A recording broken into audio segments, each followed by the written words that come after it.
in sunny Brazil. And in Brazil, it's going to be Professor Osmar Ogashawara in Sao Paulo. Again, interest in cars. And then we arrive at Indiana Tech with John Renie. And we come further south into the Midwest, I suppose the traditional automotive base within the US with Southern Illinois University Carbondale. And that's with Jessica Suda. And Jessica will be the main speaker in the next paper, who will provide a really fascinating intro to what's going on in a real automotive department. And then going further west again, we go to Oregon State University, and we'll talk to we'll see Yue Cao's work with this very strong aerospace flavor. So we're putting all this together, and all our worlds are being transformed by electrification. We're seeing particular impacts, obviously, in transportation. And so we're just teasing that out based on our kind of relationships around the globe.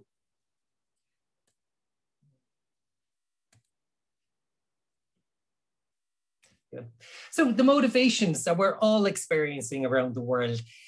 Reduction of carbon emissions is a significant issue. Since the Volkswagen scandal in 2015, the reduction of toxic emissions in urban environments has been very, very significant. We're seeing increased use of renewables, wind, solar, hydro, if available, but mostly wind. We are then trying either to reduce or diversify our use of fossil fuels while factoring in security of supply. So there are a lot of moving parts there. Additionally, new industries are growing and evolving and developing. And countries and sectors are trying to get a stake in these industries. And of course, if we're already in the automotive industry, we want to remain in the automotive industry and be competitive. And these are all driving our education at third level. Now, for myself, I spent the decade of the 1990s working on electric vehicles with my good colleague, G.Abas Goodarzi. I then joined academia, but have remained fascinated and interested in electric vehicles. G.Abas similarly has remained within the electric vehicle field. He is CEO and president of US Hybrid. He has a significant fuel cell business. So we're quite fascinated by this topic. Several years ago, we met and we're discussing how we could further contribute to electric vehicles. We could see that it was all going to grow, but in order for it to develop, it needs an academic underpinning, and it needs academic resources in order to be able to teach these around the world. So we decided to collaborate on generating a university textbook, which came out just over 3 years ago. The Chinese language edition was just launched last week from China Machine Press. The book is a structured university teaching stream from introductory undergrad to postgrad, where we kind of put everything together nicely enough here from my 10 years in the business and G.Abas's 30 years in the business. Every technology we talk about here, one of us has put into production. So we do tend to understand these components. Lots of examples, problems and assignments, lecture slides and solutions, all the things we need to teach from. So in teaching then, I suppose I was either lucky enough or unlucky enough to get to teach all the years at University College Cork in the last several years. And so as I developed the book, I got to see how would I structure this and where would I teach what? And now interestingly, with our seminar chair here, our presentation chair, Hannah, we teach a first year energy module. And I kind of took advantage of that module to give the students an introduction to electromobility with the view that if they never took a class on electric vehicles or power again, that they'd at least have some key learnings from there, certainly an understanding of carbon emissions and why we're causing this world to change. As a power lecturer, as we go into second year, teaching our sophomores, we have to give them the basics, and the basics here is chapter 16. It's electromagnetism, ferromagnetism, electromechanical energy conversion. Plus, the best place to start is with the DC motor. As we then go into third year, the students have gained other skill sets in other classes. The mathematical abilities are up, phasor analysis, AC circuits has got quite strong. So I can now introduce AC machines and discuss that wonderful machine from Nikola Tesla, which is the induction motor. And then that sets us up and then introducing the introduction to power electronics, the traditional technologies there, the buck and the boost. And those are the key foundation technologies in power electronics machines. Also introducing the electric vehicle, explaining the great thing about the electric vehicle or just cars in general is that everybody understands a car. It's the perfect pedagogical tool. Everybody knows a car will take it from A to B. You can do it so fast. How do we size our battery? How do we size our motor? What does our motor supposed to do? And what power electronics supposed to do? So the electric vehicle is part of the story around which all this is based, partially because it contains all the technologies, but partially because it is such an attractive story to tell. And then there's lots of other chapters, AC machines, permanent magnets, which all can feature in fourth year or postgrad. My conclusions from teaching all this over the years, EVs are an excellent pedagogical tool. They make energy storage, power electronics and machines actually entertaining and interesting and easily to explain to the students. The environment and sustainability are key. This conference is about sustainability, but it is implicit to the electric vehicle story. We need multiple modules to cover the topic. Those modules are a mix of vehicle or transportation theory, energy storage, which is electrochemistry, power electronics, control, and machines.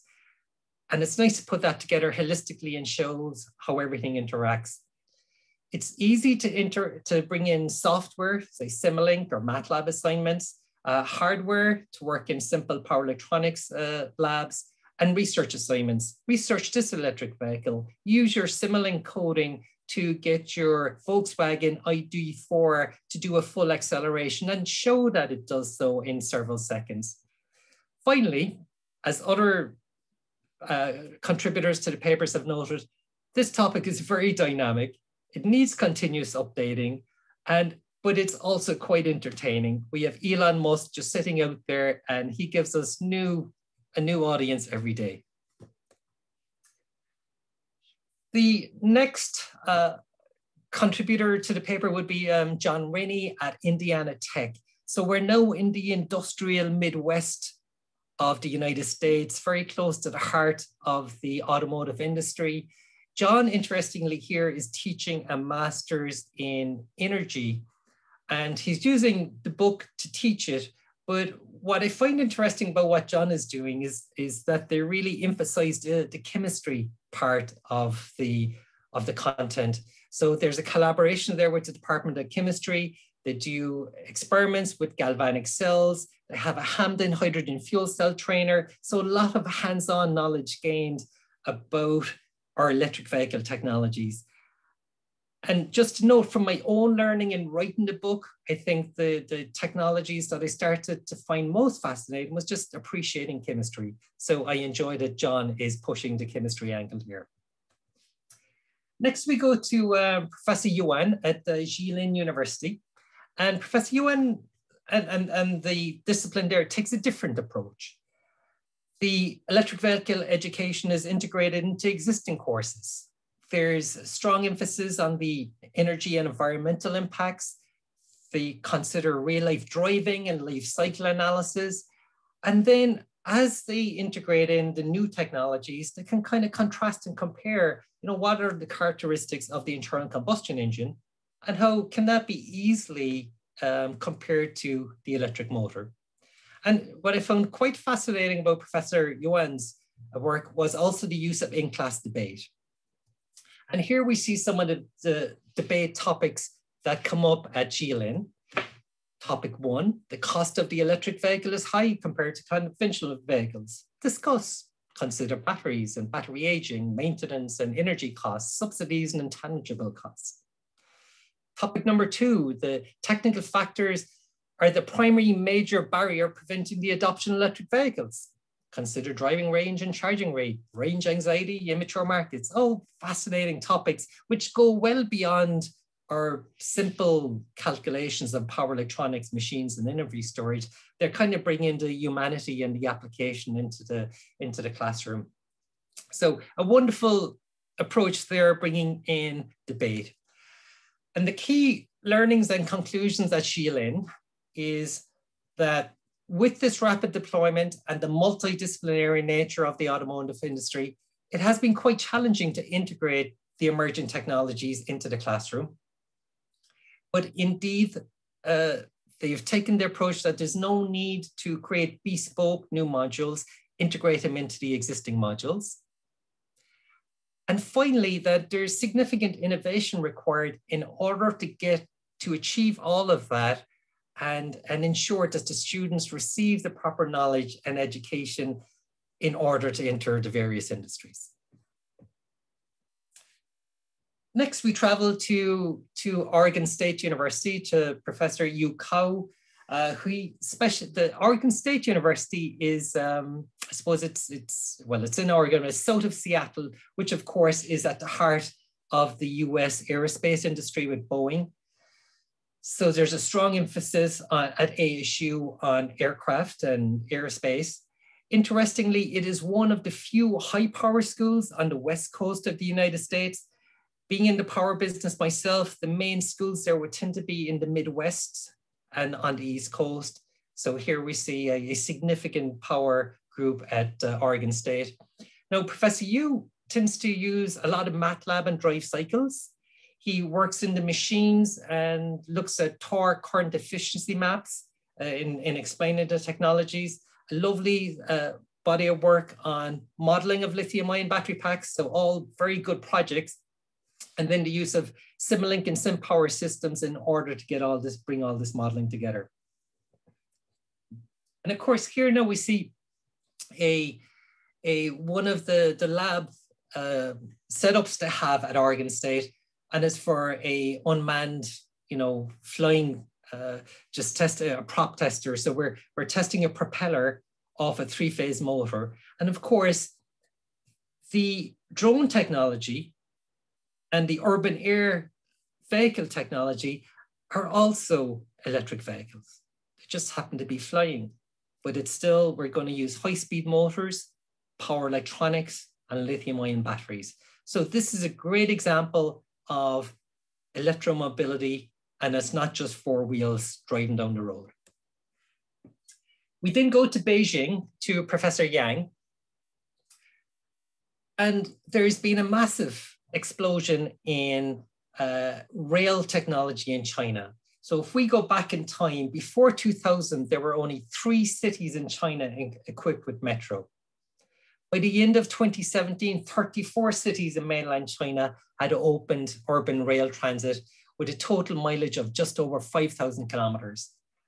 By this past year, that total mileage was to be up over 6,000 kilometers. And this is a very significant rollout of rail. And it's a mix of metro and light rail and tram. And there's a complete curriculum in this offered at Beijing Technical University. The courses are interesting. There's Introduction to Rail Transit Electrification. There's Rail Transit Electrical Engineering, Urban Rail Vehicles, Traction Power Supply of Railways, Electric Traction Drive and Control, and High Power Energy Conversion Technology. Now, what's interesting to note here is rail has always had a significant electrified component. We know that they're all electric propulsion, that there's the diesel electric technologies that have been applied for many decades. So here we see the full suite of courses offered in Beijing. And interestingly, whole components of these courses would apply just as well to our traditional electric vehicle. The key learnings at Beijing is that there's increased interest in urban rail due to rapid worldwide urbanization, that Specialized curricula are needed in order to address that, to make sure we got the staff with the appropriate skills. And just like we have with the other technologies, be they drones or cars, it's a mix of electrification, vehicles, power supply, power conversion, traction, drive, and control are all necessary to fully understand this. Then we head to Brazil, to Federal University of San Carlos with Professor Ogashawara. There's a very interesting electric and hybrid vehicle module there. And it ties in really with a lot of the discussions we see in this conference. Professor Ogashawara talks about project-based learning, the inverted classroom, team-based learning. I love the fact that he brings up the Myers-Briggs, kind of personality testing. So when you form these teams, you're trying to match up the introverts with the extroverts, the leaders, the followers, stuff like that. So they're kind of key areas that really all engineers should know and understand about. But I suspect all of us don't teach it. So I really emphasize the multidisciplinary classroom approach that's been adopted here at the university. And finally, the university participates in the SE Formula Electric, I think on a software only or simulation basis, but the SAE Formula Electric and Formula Hybrid are wonderful competitions. I've been to the competitions to see these cars being built and tested, and what a wonderful way to be introduced to electric vehicles at an undergraduate level. So I can't say more than enough about that. And it would be nice to, if you get the opportunity to compete in the Formula Electric, Formula Hybrid, any of those activities. John, just interject, you're almost all the way through your questioning time. Okay, that's fine. We'll keep it for Jessica. She'll give a couple of minutes in the next one. So then we just go rapidly to Leibniz University Hannover. In the middle of the German economic base, it's a large power school, a large automotive school, a lot of partnerships. But interestingly, there are no specialized electric vehicle courses. There are broad automotive offerings and very strong electrical power. At Leibniz, there's a strong emphasis on the fundamental concepts in the early years with a little bit more autonomy in creating a curriculum in later years. And the EV offerings there tend to come from industry lectures or from work placements. So there isn't a kind of the approach that we're seeing elsewhere of working EVs into either as bespoke modules or integrate them in to address the new automotive world. Now, all this is under review at Leibniz. So conclusions from this: the education in the automotive field is being transformed. Sustainability and environment are key. Energy, power, and automotive technology have to be interconnected and explained. The technology needs to be updated. It's quite dynamic, and we are seeing diverse solution sets across diverse industries. I have left out one speaker, that is Jessica Suda, and Jessica is just about to take over, and she'll present more specifically about what's going on at Southern Illinois University Carbondale. Thank you very much. There might be time for questions after Jessica's presentation. It's true. Thanks very much, John. Please go ahead, Jessica, and to the audience, do submit your questions via the Q&A on the events portal. Thank you. Well, thank you for having me, and I appreciate your time. I'll be speaking about part 2 in this presentation, but my part is a little bit more weighted on the presentation side than it is on the paper. So I'm appreciative of being able to represent Southern Illinois University Carbondale. Next slide, please. And so if you're not sure where Carbondale is, it's in the United States in the Midwestern region. It's about 350 miles south of Chicago and about 120 miles or so away from the St. Louis area. Now, most of the Midwest is flatlands, but when you get to Carbondale, Southern Illinois, it's usually more hilly terrain. And there are a couple of growth zones away from Chicago, so it's kind of hot and sticky and humid, but not quite yet today because it is 5:51 in the morning here. So it's still a little bit early yet, but that's where Carbondale is and the home of Southern Illinois University. Next slide. So this is me, Jessica Suda, an assistant professor in automotive technology at Southern Illinois University Carbondale. And I'm also pursuing very part-time a PhD in electrical engineering. I have both a technical and an engineering background going back, at least automotive-wise, about 15 years. So I've learned a lot in the process, and I'm going to give my unique perspective on what I'm doing here. Next slide, please, at the Transportation Education Center. So this is the tech, which is where I'm at the moment, teaching and giving this presentation. So this is our mission statement that I have posted up here. You can take a read for yourself, but what I want you to take away from this is what we do in the automotive department, what we prepare our students for. So we're not an engineering college, we're an automotive technical part of the university. And so what we do is we teach both theoretical and then we have hands-on labs for our students. And our students directly go into industry after going through our 4-year automotive technology program. And it's actually pretty cool, where industry representatives from GM, Ford, Toyota, and so forth actually come to, as you can see here, the Transportation Education Center to interview students before they graduate, to then prepare them to go off and work in the industry within weeks of graduating. So it's a pretty cool thing. But in any case, we focus on critical thinking and problem solving skills here at SIU in an enriching and inclusive environment to prepare our students for where industry is going. And we see industry taking a shift. Next slide, please. So what I'm going to focus on in this presentation is the automotive technical specific curriculum. So as part of our degree, you still have to take general education courses, communication courses, computing courses, business courses, and so forth. But my focus here is electrification. So I'm going to focus on more of the technical classes that we have to offer in our curriculum today.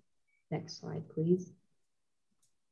So this slide shows the automotive classes that we have that are technically based all the way from freshman year to senior year. The 100 and 200 level courses are requirements, and the 300 and 400 level courses are elective. So they can pick and choose the direction in which they want to take their degree. So they have a little bit of leeway whether they want to focus on diesel technology or more of electrification and so forth.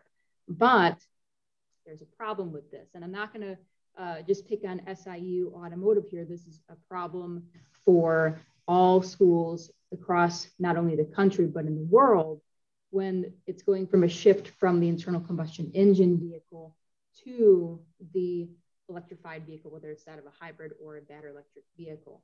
Next slide, please.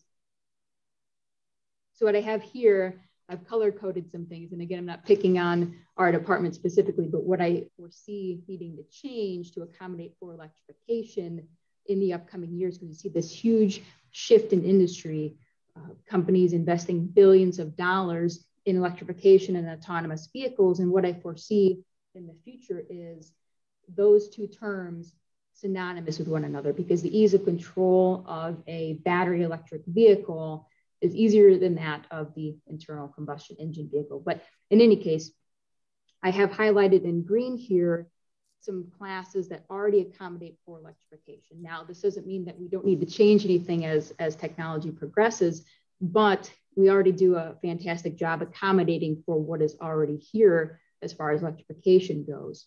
In yellow, we start to see some problems. So most of and all these classes have taken into consideration that in the present day, and rightfully so, that the internal combustion engine vehicle is a primary source of propulsion. Now that's going to be changing as industry progresses fairly rapidly in the upcoming years. But in the ones that are highlighted in yellow need to make some changes, but this is just course by course. And who's to say that we can't reformulate these courses into something more specific towards the electric machine or the propulsion system or the energy storage system.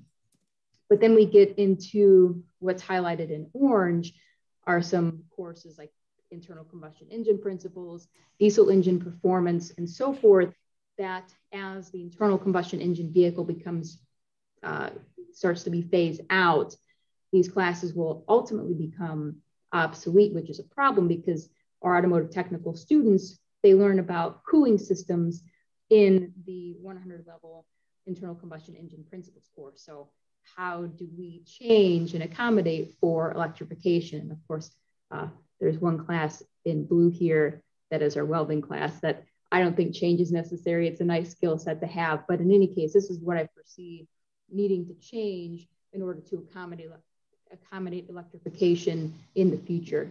Next slide, please. So fortunately, we do have two courses that are electric powertrain specific, that of the hybrid electric vehicle technology course and the electric vehicle propulsion course. The 450 course, the hybrid course that's been in place here for, I don't know, about 7 years before I started teaching here at SIU.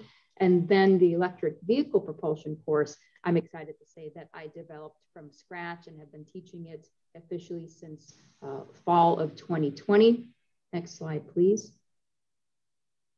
So to give you more of a background of the course curriculum with automotive technical specific courses, and this is not just for the courses listed here, but the courses that were shown previously are either a 5-week or a 10-week course. Now, it's a very intense way because the 5-week course is 3 credit hours.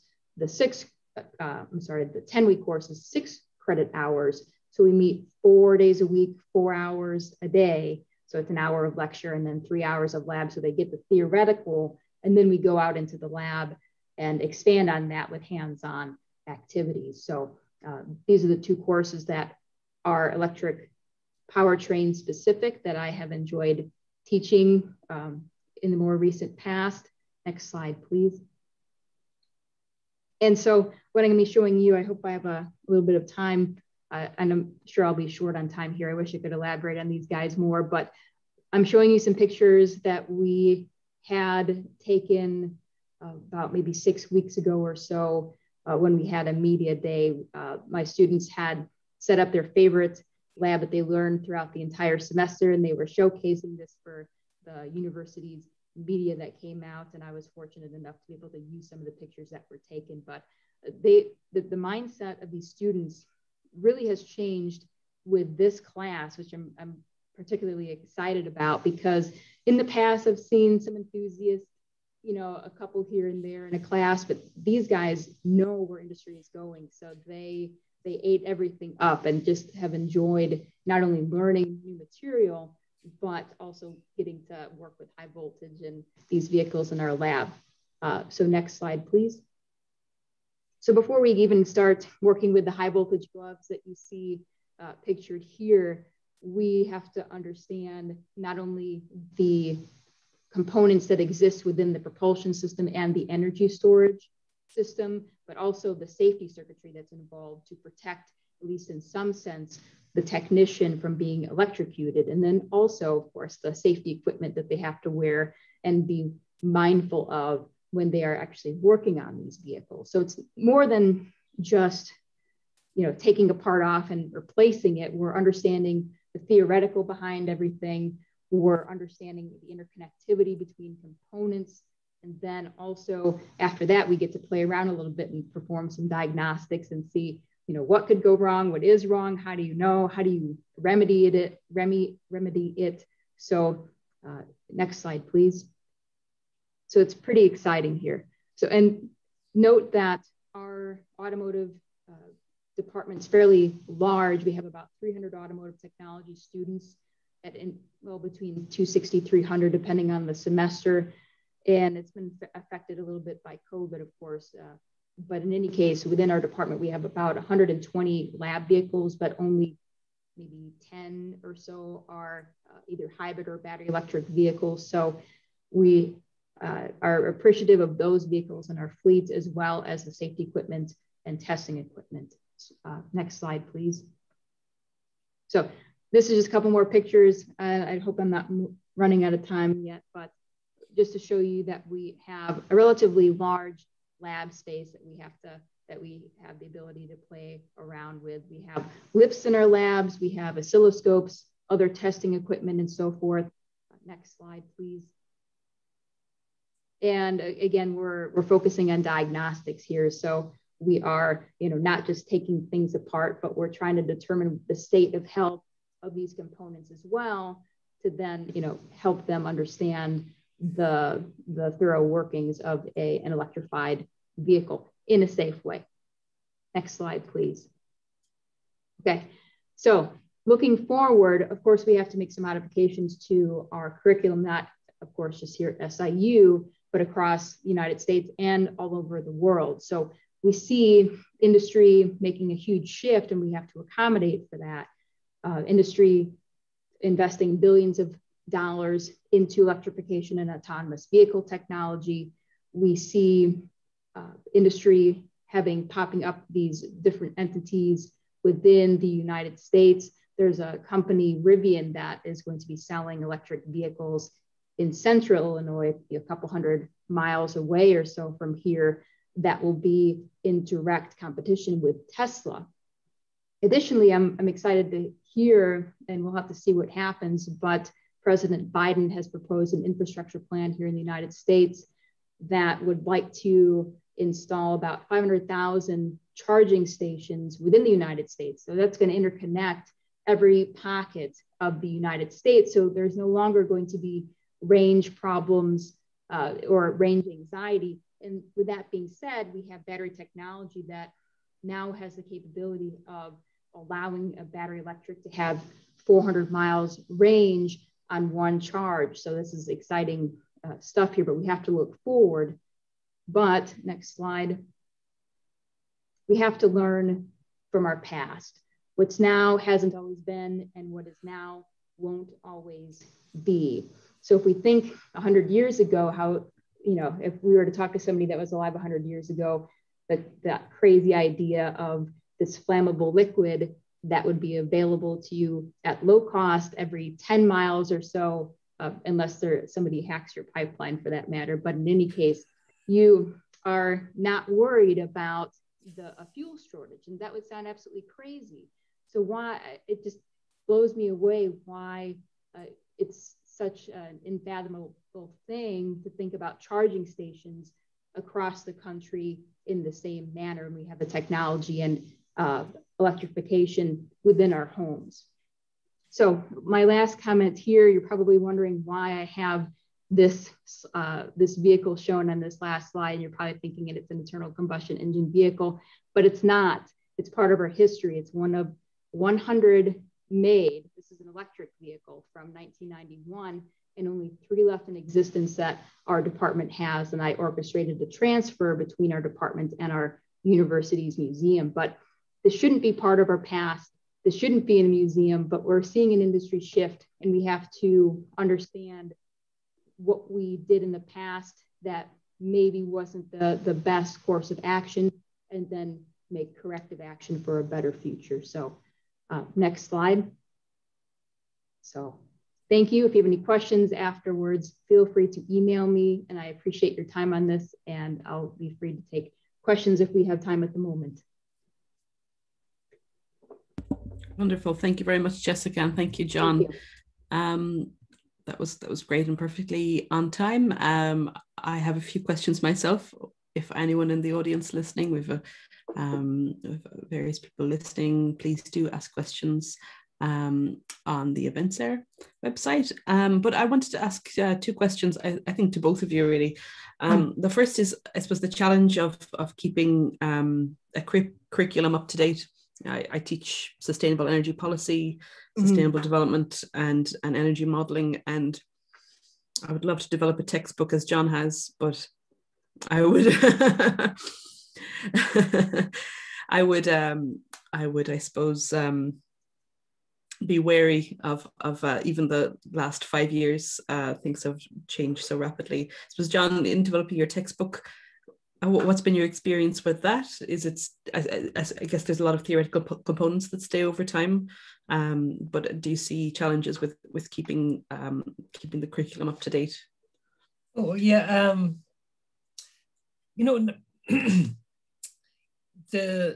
fortunately the power business is very slow to change. So the electrical machine that the Tesla Model S had up until recently was the induction motor invented by Nikola Tesla. So the changes come slowly in this industry. The lithium-ion battery is kind of the new kid on the block. That was invented almost 40 years ago. And we're seeing it work its way through now. No, I'm puzzling. What we're seeing is a proliferation of models, or a proliferation, an interest in the technology. But in the grand scheme of things, I think change comes relatively slow. So I do discuss the next edition of the book, but what I would add is maybe I would expand a little bit more on policy and regulatory developments in Asia, specifically in China. I wrote this book from a California perspective, and there's just very basic, there's nothing going on in machines that's different.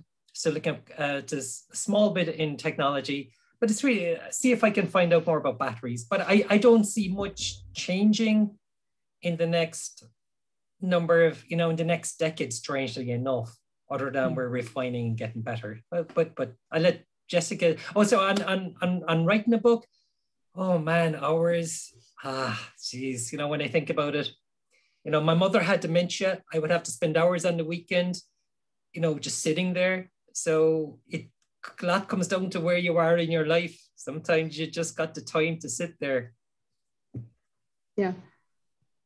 Here in the United States, there's a wide range of political views, as you might imagine, but also within electrification as well. So the students, I don't foresee, they've really been open-minded to electrification, but as far as convincing others that exist within the university, that's a little bit harder to convince them what's up and coming, because what they've known is the internal combustion engine. And so they're thinking this is just a fad.